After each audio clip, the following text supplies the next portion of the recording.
امام کے آنے سے پہلے پہلے جو سیاسی حکمران ہوتے ہیں اس کے انتخاب کا طریقہ آپ کے اماموں نے بتایا ہے یا قرآن میں ہے؟ یہ بتاؤ۔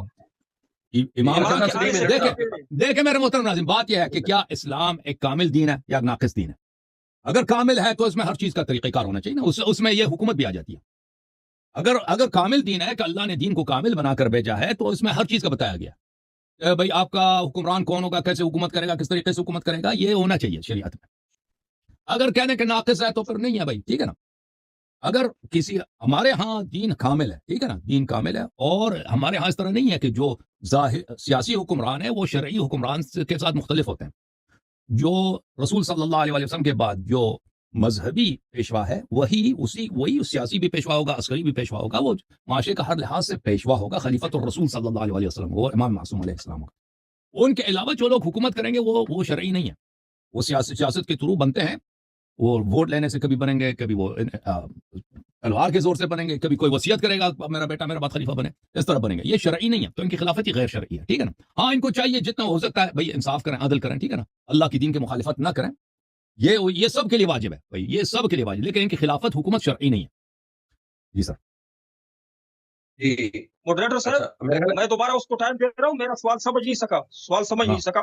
یہ جو آخری امام کے آنے سے پہلے جتنے بادشاہ آ رہے ہیں، حکمران آ رہے ہیں، ان کے لیے ان کی دین کا طریقہ انتخاب کے لیے کون سا طریقہ ارشاد فرمایا ہے؟ وہ قرآن سے یا حدیث سے دکھائے یا کسی امام سے دکھائے کہ آخری امام کے آنے سے پہلے جو بھی سیاسی حکمران ہوگا وہ اس طریقے سے منتخب ہوگا، وہ طریقہ بتائے شریعت سے۔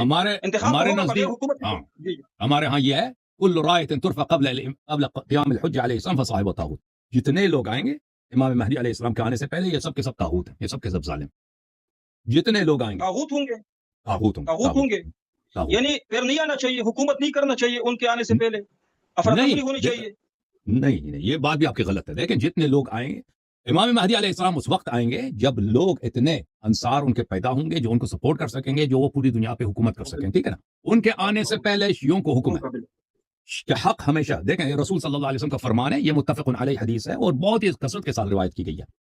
بدأ الاسلام غریبا وسيعود غریبا، اسلام کا آغاز ہوا ہے تنہائی میں، بے کسی میں۔ اسلام کا آغاز جب ہوا تھا بہت کم لوگ مسلمان تھے، بہت ہی محدود افراد مسلمان تھے، مسلمانوں کو مارا پیٹا جاتا تھا اور پٹائی کی جاتی تھی اور تانے دیے جاتے تھے کہ بھئی یہ گمراہ لوگ ہیں، پاگل لوگ ہیں۔ اور پھر اسلام بہت سارے لوگ مسلمان ہوئے کہ فی دین اللہ افواجا، لوگ داخل ہو گئے، اور پھر ورأیت الناس يدخلون فی دین اللہ افواجا، اور پھر دوبارہ رسول صلی اللہ علیہ وسلم فرما رہا ہے کہ سیعود غریبا، بہت جلد دوبارہ اسلام غریب بنے گا۔ وطوبى للغرباء، انہی غرباء کے لیے، انہی چند افراد کے لیے جو اسلام کی اتباع کریں گے، وہی بہتر ہے۔ جو امام علیہ السلام کی غیبت میں دنیا میں ظلم بہی شمار ہوگا اور بدعتوں کی بادشاہت ہوگی، اور اہل حق کا کام یہ ہے کہ انتظار فرج کریں۔ افراتفری کرنا ہماری ذمہ داری نہیں کہ ہم افراتفری کریں، کہ یہ کوئی ذمہ داری ہے کہ ہم افراتفری کریں، لیکن یہ ہے کہ ہمارے نزدیک اگر ہم اسلامی حکومت بنانا چاہیں، یہ ہمارا حق نہیں ہے، یہ امام معصوم علیہ السلام کا حق ہے، اور ہم حکومت بنائیں تو کس کے قاعدے کے؟ جب کسی قانون کا ہمیں پتہ ہی نہیں ہے، حکومت بنانے کا قانون نہ قرآن میں، نہ سنت میں، نہ شیعہ کے پاس ہے، نہ اہل سنت کے پاس ہے۔ اگر آپ کہتے ہیں نا حکومت کے قانون آپ کے صحیح مسلم بخاری میں، تو ہمیں وہ دکھاؤ۔ آپ کے کتب میں صرف یہی ہے کہ خلیفہ فاسق بھی اس کی اطاعت کرو، یا خلفاء قریش میں سے، اس کے علاوہ تو کچھ بھی نہیں ہے آپ کے یہاں۔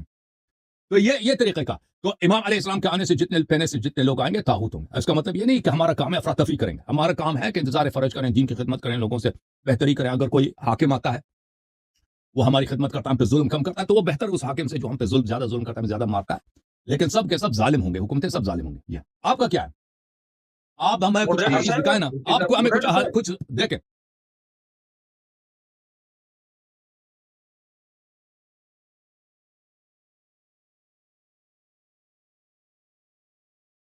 آپ اپنے مودریٹر صاحب سے بات کر دی۔ ایک منٹ مودریٹر صاحب، میں نے ان سے پوچھا کہ انتظامی امور کے لیے آپ کی دین نے یا قرآن نے یا آپ کے اماموں نے کون سا طریقہ بتایا؟ انتظامی امور تو چلانی چاہیے امام سے آنے سے پہلے۔ اس کا جواب اس نے نہ دیا، اس نے کہا کہ جتنے آئیں گے ظالم ہوں گے، تو اس کا مطلب ہے ہم اس کی اطاعت نہ کریں، ہم افراتفری کریں۔ حکومت چلانے کے لیے کوئی طریقہ کار بتایا؟ امام تو آئے گا، جب بھی آئے گا، جب نہیں آیا ہے تو جو حکومت ہم بنائیں گے اس کے لیے سیاسی افراتفری سے بچنے کے لیے، لوگوں کو انتظامی امور میں ایک کرنے کے لیے، یکجا کرنے کے لیے کوئی طریقہ قرآن اور حدیث نے بتایا ہے؟ آپ بتائیں نا، آپ بخاری مسلم ترمذی سے بتائیں نا، آپ بخاری مسلم ترمذی سے بتائیں۔ آپ نہیں دے سکتے، آپ جواب نہیں دے سکتے، میں نے بتایا آپ کے پاس جواب نہیں ہے۔ جی میں نے بتایا۔ ہم نے بتایا مدیر صاحب دیکھیں یا اگر اس نے جواب دیا ہے آپ دوہرا دیجیے یا آپ بولے کہ اس نے جواب نہ دیا، اس کے پاس جواب نہیں۔ اچھا حسن علی صاحب میں تھوڑا سوال آسان کرتا ہوں. میرا خیال ہے مفتی صاحب یہ جاننا چاہ رہے ہیں کہ اگر امامت کا کانسیپٹ ہے جس طرح 12 اماموں کا نام لیا جاتا ہے تو کیا ان کا کوئی طریقہ کار بھی وضع ہوا ہے کہ وہ کیسے آئیں گے، کہ ان کے نام ہی صرف سلیکٹ ہے، نظام نہیں ہے؟ نہیں اماموں کا نہیں مڈریٹر صاحب، امام تو آئیں گے 12 امام ان کے منصوص ہے. جو امام نہ آیا ہو آخر امام، اس سے پہلے حکومت تو بنانا پڑتا ہے نا، لوگوں کو سیاسی اس میں نظم میں لانا پڑتا ہے. تو وہ سیاسی نظم کس طرح چلائے جب امام نہ آیا ہو؟ اس کے لیے قرآن اور حدیث میں کوئی طریقہ ہے؟ یہ تو کہہ رہا ہے کہ نہیں کہ جب تک امام نہ آیا ہو وہ پورے سارے کے سارے ظالم ہوں گے. تو ظلم سے بچنے کے لیے کوئی طریقہ اس کی دین میں ہے؟ ظلم سے بچنے کے لیے امام کے آنے سے ظلم پہلے سے بچنے کے لیے طریقہ ہے.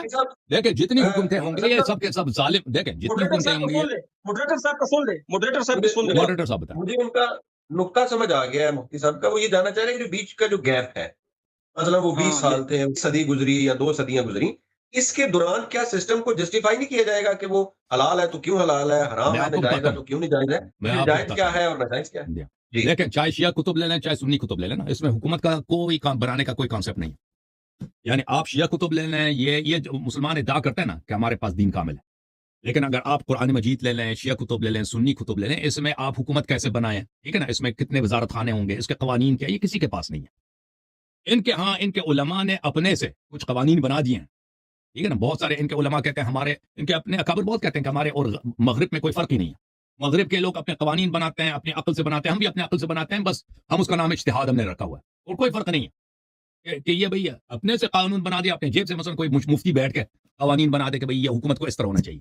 اس بات سے بہت فرق کرتا ہے کہ رسول صلی اللہ علیہ وسلم کا فرمان ہو کہ بھئی پیغمبر نے کہا کہ تم میرے بعد تمہاری حکومت کا یہ ڈھانچہ، یہ سسٹم، یہ قوانین ہونی چاہیے، یہ ڈپارٹمنٹس ہونے چاہیے، اس طرح کے کام کرنا. ہمارے پاس اس طرح کا کوئی نہیں، نہ شیعہ کے پاس نہ اہل سنت کے پاس. ائمہ طاہرین علیہم السلام ہمارے پاس جو ہے وہ امامت ہے. رسول صلی اللہ علیہ وسلم نے اپنا سارا اختیار منتقل فرمایا اپنے جانشین کو، میری جو، اور وہ جانشین نے پھر کسی اور کو نہیں دیا. حکومت کرنے کا جو حق ہے، حکومت بنانے کا جو حق ہے، ائمہ طاہرین علیہم السلام نے شیعوں کو نہیں دیا کہ تم بھی حکومت کر سکتے ہو، اس طریقے سے تم حکومت کرو، ٹھیک ہے نا. اس کا کوئی کچھ بھی نہیں ہے. اچھا اب ایران کی حکومت ہے، ایران نے وہاں پہ حکومت ہے ان کی، مولیوں کی حکومت ہے. اب ان کے قوانین کہاں سے؟ ان کے قوانین شریعت سے نہیں. ان کو نام اسلامی جمہوریہ ایران رکھا ہوا ہے، لیکن انہوں نے اپنا پورا ان کا جو کانسٹیٹیوشن ہے وہ فرانس کی کانسٹیٹیوشن کی کاپی ہے. جیسے پاکستان کی جو کانسٹیٹیوشن ہے وہ انسپائرڈ ہے برٹش کانسٹیٹیوشن سے، اسی نے انہی کے سسٹم پہ. وہ ایران کی جو بالکل وہ ان کا نظام ہے، وہ بالکل جب قانون لکھنے کا وقت آیا تھا نا، خمینی صاحب فرانس میں تھے اس زمانے میں، ان کا ایک ساتھی تھا، ایک کا نام تھا بنی صدر، ایک کا نام ڈاکٹر حسن حبیبی. یہ دو حضرات فرینچ اچھی طرح بولتے تھے. ان کو بتایا کہ بھائی تم قانون ہمارے لیے آئین لکھو، اور انہوں نے آئین لکھا. کیا آئین لکھا؟ انہوں نے فرینچ جو کانسٹیٹیوشن ہے اس کا ترجمہ کیا فارسی میں، پھر انہوں نے توڑ موڑ کے کچھ اس میں آگے پیچھے اضافہ کر کے کچھ حذف کر کے اسی کو قانون بنا دیا. تو عرض یہ ہے، اگر یہ سمجھتے ہیں نا کہ ہمارے پاس کوئی اس طرح ہونا چاہیے، تو یہ نہیں، ہمارے پاس کچھ بھی نہیں ہے اس مسئلے پر کہ حکومت کیسے بنائے ہم. نہیں، ہمارے پاس احادیث نہیں، کون ہم پہ حکومت کرے یہ کوئی حدیث نہیں ہے، ٹھیک ہے نا. جیسے آپ لوگوں کے پاس بھی کوئی حدیث نہیں ہے. اچھا مڈریٹر صاحب یہ کہہ رہا ہے کہ اب جو ہے نا ہمارے یہاں پہ میں جواب دوں کہ ہمارے پاس ہے کہ نہیں. اب الحمدللہ اللہ یاری نے الحمدللہ یہ ناظرین سب ہزاروں ناظرین کے سامنے اعتراف کیا کہ شیعہ کی کتابوں میں یا اس کی دین میں حکومت چلانے کے لیے کوئی کتاب ہمارے پاس نہیں ہے، کوئی ہدایت نہیں ہمارے پاس. یہ تو مان لیا الحمدللہ کہ شیعہ کا جو دین ہے وہ کامل نہیں ہے. اہل سنت والجماعت کے پاس میں نے بتایا کہ حکومت بنانے کے لیے اللہ جل جلالہ نے اختیار دیا ہے مسلمانوں کو کہ اپنے اختیار پہ اپنے پسند کا آپ نے حکومت کا بادشاہ بنانا ہے. ہاں، وہ حکومت کس طرح چلائیں گے اس کے لیے جو سن لیجیے، اس کے لیے ہمارے پاس امام ابو یوسف رحمۃ اللہ کی کتاب الخراج ہے. ہمارے پاس علماء کی اجتہاد بتا رہا ہے نا، مولویوں کی اجتہاد بتا رہا ہے. امام ماوردی نے لکھا ہے الاحکام السلطانیہ ماوردی کی، وہ حدیث کی کتاب تھوڑی ہے، وہ اجتہاد کی کتاب ہے. بات سن لیجیے، بات تو سن لیجیے، درمیان میں مت بولو نا. جی مفتی صاحب حجت اللہ البالغہ شاہ ولی اللہ صاحب کی کتاب ہے. یعنی حکومت جس طرح نبی علیہ الصلوۃ والسلام نے حکومت چلایا، جس طرح خلفائے راشدین نے چلایا، وہ ہمارے کتابوں میں خوب اسی طرح درج ہے. انہوں نے حکومت تو چلایا ہے نا، اس میں مسئلے حل کیے ہیں خلفائے راشدین نے، نبی علیہ الصلوۃ والسلام نے. جس طرح انہوں نے حکومت چلایا ہے، خلفائے راشدین اور نبی علیہ الصلوۃ والسلام نے سیاست کی، وہ ہمارے پاس محفوظ ہے. وہ مسئلہ بتائے، سیاسی مسئلہ بتائے کہ اس پہ ہمارے پاس اسلام میں کوئی ہدایت نہ ہو. میں مسئلے کا جواب دوں گا، کوئی بھی ایک مسئلہ بس بتائے. میں بتاتا اس کا جواب دیا کہ حکومت کس طرح بتاتا ہوں. اللہ نے ہمیں اختیار دیا ہے. ہاں، عملی طور پر خلفائے راشدین نے ہمیں دکھایا کہ کس طرح ہم حکومت بنائیں گے. عملی طور پر حضرت ابوبکر رضی اللہ تعالیٰ عنہ کو مشورے سے بنایا گیا, عمر رضی اللہ تعالیٰ عنہ کو بھی مشورے سے بنایا گیا, حضرت عثمان رضی اللہ کو مشورے سے بنایا گیا, حضرت علی رضی اللہ تعالیٰ عنہ کا خود اعتراف ہے کہ مجھے مشورے سے بنایا گیا. عثمان کو مشورے کے ساتھ ہمارا دعویٰ ہے کہ میں ثابت کروں گا, یہ ہمارا دعویٰ ہے. ایک منٹ شیخ صاحب ایک منٹ دیکھو ایک منٹ شیخ ہاں بات پوری کرنے دیں, بات پوری. نہیں, میں سے کچھ پوچھنا چاہتا ہوں. شیخ صاحب دیکھیں, شرح المجلہ, مجلۃ الاحکام ایک کتاب ہے, امام شام میں وہ مرتب ہوا, جو آخری خلیفہ تھے انہوں نے مرتب کیا ہے شرح مجلہ. اس میں تمام دفعات ہے, تمام قانون اسلامی قوانین جتنے ہیں دفعات شرح مجلہ میں وہ درج ہے. وہ مجھے مسئلہ بتائے کہ اس کے بارے میں اسلام کا کیا حکم ہے. میں ابھی بتاؤں گا. میں پوچھتا ہوں شیخ صاحب اگر آپ یہ سمجھتے ہیں کہ مثلا شیعہ مولویوں نے حکومت کے متعلق کتاب نہیں لکھی ہے, شیعہ مولویوں نے حکومت کے متعلق بہت ساری کتابیں لکھی ہیں کہ حکومت کیسے ہونی چاہیے, ٹھیک ہے نا. میں نے آپ کی خدمت میں اب سن لو نا پلیز, اب سن لو. اب اس دو باتوں میں فرق ہے, ایک علماء کے اجتہادات ہیں اور ایک رسول صلی اللہ علیہ وسلم کے احادیث ہیں. دیکھیں, پیغمبر کے بعد کوئی حجت ہے, نبی صلی اللہ علیہ وسلم کے بعد کوئی نیا شریعت آنے والا ہے, مجھے بتاؤ نا. اجتہادیات میں حجت ہے, اجتہادی مسائل میں حجت ہے. دیکھو یہ ہمارے آپ کے درمیان فرق ہے. ہم کہتے ہیں کہ اسلام کیا, اب سن لو, نئے مسائل کون حل کریں گے؟ نئے مسائل میں یہی بتاتا ہوں نا. نیا مسئلہ پوچھوں گا, آپ حدیث سے حل کریں. نیا مسئلہ پوچھتا ہوں, آپ حدیث سے حل کریں. میرا کام ہے, میں حل کروں گا, میں حل کروں. ناقص دین, اجازت ہے مجھے 2 منٹ بات کرنے کی. دیکھیں, بات یہ ہے کہ آپ کہتے ہیں کہ آپ کے علماء نے کتابیں لکھی ہیں, یہ علماء کے اجتہادات ہیں, ٹھیک ہے نا, کہ ماوردی نے الاحکام السلطانیہ لکھی ہیں, سیاست پہ کتاب کا حاکم کو کیا کیا کرنا چاہیے, حاکم کیسے بنتے ہیں. یہ حدیث نہیں, اجازت دینا بھائی, اجازت دیں. بات یہ ہے کہ کیا احادیث میں نہیں, میں ابھی جو ہے نا میرے پاس, میں ابھی دوسرے کالر ہیں جن کا ان کا اپوائنٹمنٹ ہے بھائی, ان کا ٹائم ان کو لیں گے. ابھی آپ کا ٹائم 1 منٹ ہوا ہے. ٹھیک بات کریں. ہاں, عرض یہ ہے کہ روایات احادیث میں آپ کے پاس کچھ بھی نہیں ہے. اب آپ کہتے ہیں نا کہ علماء کے اجتہادات ہیں, علماء کے اجتہادات, علماء کے خیالات ہیں. یہ کسی پہ ماننا اس کے لیے ضروری نہیں ہے, اس کا خیال ہے, اس کا فتویٰ ہے. یہ کسی پہ ماننا ضروری نہیں ہے.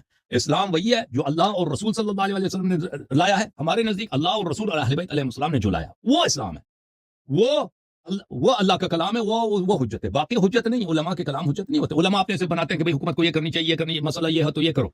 یہ باتیں, یہ اگر آپ کو سمجھتے ہیں کہ یہ کسی کے لیے حجت ہے تو پھر ہمارا اور آپ کا مبنا ہو رہا ہے, مبنا فرق کرتا ہے. اگر یہ مبنا ہے تو شیعوں کے پاس بھی بہت ساری کتابیں, حکومت بہت ساری کتابیں. اچھا, تو پھر مجھے بتایا کہ شیعوں کے پاس ایسی کوئی کتاب ہے کہ اس میں لکھا ہو کہ حکومت اس طرح بنانے چاہیے. حکومت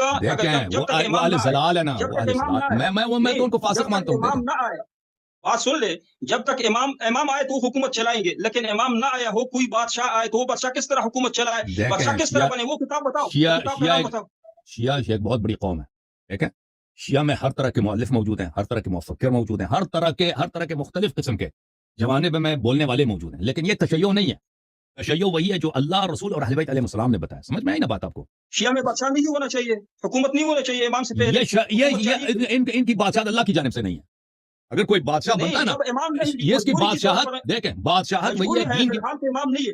دیکھو پانی نہ ہو تیمم کرتے ہیں نا, ابھی امام نہیں ہے تو حکومت بننی چاہیے نا. یہ ہیں, یہ جو حکومتیں بنتی ہیں یہ اس طرح نہیں ہے کہ یہ حکومتیں یہ شریعت کے پابند ہوتے ہیں. جو لوگ حکومت بنتے ہیں نا وہ حلال حرام کے پابند نہیں ہوتے کہ بھئی یہ لوگ بیچارے ہیں, میں مجبور ہو کے حاکم کو حکومت بنتا ہوں. حکومت ہمیشہ سے رہی ہے. اچھا, ایسا حدیث بتاؤ کہ امام نے کہا ہو کہ جب تک میں نہ آؤ تو حکومت نہ بناؤ. یہ حدیث بہت زیادہ کونوا احلاس بیوتکم. نہیں, جب تک میں نہ آؤ میرا انتظار کرو. كل راية ترفع قبل قيام الحجة, كونوا احلاس بيوتكم, كل راية ترفع قبل قيام الحجة عليه صنف صاحب والطاغوت. اوکے, تو آپ جو کہتے ہیں نا کہ دین کامل ہے, تو آپ قرآن اور سنت سے, یہ دلیل نہیں ہے. دیکھیں بھائی صاحب معاف کرو, آپ کی جہالت, بھائی صاحب معاف کیجیے گا, ہم ایک دوسرے کی بات کو نہیں سمجھ. لیکن میں دوسرے سے بات کرنی ہے. دیکھو شیخ صاحب, یہ باتیں جو ہے نا, ایک ایسا شخص جو وہ سمجھتا ہے کہ میں سمجھتا ہوں, دوسروں کو سننے کے لیے تیار نہیں ہے, اس کا مبانی میں ہمارے آپ کے مبانی میں بڑا اختلاف ہے, ٹھیک ہے نا. تو اس میں جلدی میں بات کرنا آسان نہیں ہے. اس موضوع پہ کبھی نشست رکھ لیں نا, اس موضوع پہ آپ الگ نشست رکھ لیں, کیونکہ یہ تو بڑا لینتھی موضوع لگ رہا ہے. اچھا پوچھ لے, یہ سوال یہ ہم سے پوچھ لے, ہم جواب دیں گے. سوال تو بہت سارے ہیں نا. میں آپ سے یہ پوچھنا چاہ رہا تھا کہ عثمان کی کون سی غلطیاں تھیں جن کی وجہ سے ان کو صحابہ نے قتل کیا. یہ مفتی صاحب آپ کے پاس 3 منٹ ہے, بولیں آپ. اور اگر آپ کہتے ہیں صحابہ نے قتل نہیں کیا, تو اگر آپ کبھی چاہیں تو ہم گفتگو کرتے ہیں کہ عثمان کس لیے قتل ہوا, ٹھیک ہے نا. اور کیا ان کے قتل میں عائشہ ملوث ہیں, طلحہ ملوث ہیں, بڑے بڑے صحابہ مدینہ میں موجود تھے, کسی نے عثمان کو نہیں بچایا, عثمان پہ پانی کاٹا گیا, عثمان کو پانی نہیں دیا. میں جواب دے رہا ہوں, جی بسم میں اللہ. جواب دے رہا ہوں. یہ سراسر الزام اور جھوٹ ہے کہ حضرت عثمان رضی اللہ تعالی عنہ نے غلطیاں کی ہے, اجتہادی غلطیاں ہو سکتی ہے. سن لے, حضرت عثمان رضی اللہ تعالی عنہ نے کوئی ایسی غلطی نہ کی ہے کہ کوئی صحابی اس کے خلاف کھڑا تھا. حضرت علی رضی اللہ تعالی عنہ اور ان کے بیٹے ان کے پہرادار رہ چکے آخر عمر میں. حضرت علی رضی اللہ تعالی عنہ اور ان کے بیٹوں نے حضرت عثمان رضی اللہ تعالی عنہ کا دفاع کیا, ان کے گھر کے دروازے پہ کھڑے ہو کے ان کا پہرا دیا ہے. تمام صحابہ کرام عثمان کو چاقو کس نے مارا تھا؟ عثمان کو چاقو کس نے حضرت مارا؟ عثمان رضی اللہ تعالی عنہ کی شہادت ایک حدیث کے پیشگوئی کے مطابق ہوئی ہے. نبی اس نے چاقو مارا تھا نا, مارنے والا صحابی تھا کہ نہیں تھا؟ عمرو بن الحمق الخزاعی, عمرو بن الحمق الخزاعی, عمرو بن صحابی. مجھے جواب جو موقع نہیں دے رہا جواب کا. ہمارے ماڈریٹر کچھ کہنا چاہ رہا ہے, ایک منٹ ماڈریٹر کیا کہنا چاہ رہے ہیں, بولیں. میں کہہ رہا ہوں حسن صاحب مفتی صاحب کا جواب لے لیں. نہیں بس یہ بات جو ہے نا لمبی ہے, یہ بات لمبی ہے, یہ اس بات پہ دلائل کے ساتھ گفتگو ہونی چاہیے نا, یہ اس طرح میرا سوال سن لیجیے ابھی.